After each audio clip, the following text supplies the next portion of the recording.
চলেন আপনাদেরকে দেখায় কানাডা কত শান্তি। এখানে কিছু ড্রেস ধুতে গেলেও টাকা খরচ করে ধুতে হয় এবং কি শুকাতে হয়, অথচ কিন্তু কানাডাতে পানির অভাব নেই, রোদের অভাব নেই। তো কিভাবে আমরা টাকা খরচ করে ড্রেসগুলো ধুই? এই যে হচ্ছে আমরা যে অ্যাপার্টমেন্টে থাকি এখানে হচ্ছে এটা ওয়াশিং মেশিন, ঠিক আছে?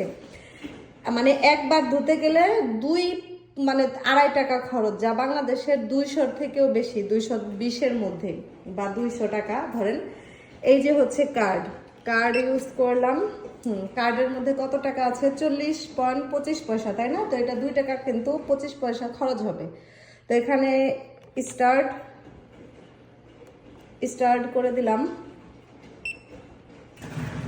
এই দেখেন এখানে কিন্তু এই যে 37 মিনিট, এখন এই যে কার্ডটার মধ্যে টাকা ভরা, এভাবে করে এখন 37 মিনিট এটা জামা কাপড় ধোয়া হবে।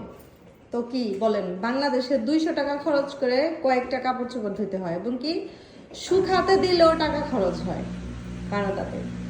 তো এই মানে হচ্ছে শান্তির দেশ, পরিশ্রমের দেশ, সুন্দর দেশ কানাডা দেশ, স্বপ্নের দেশ।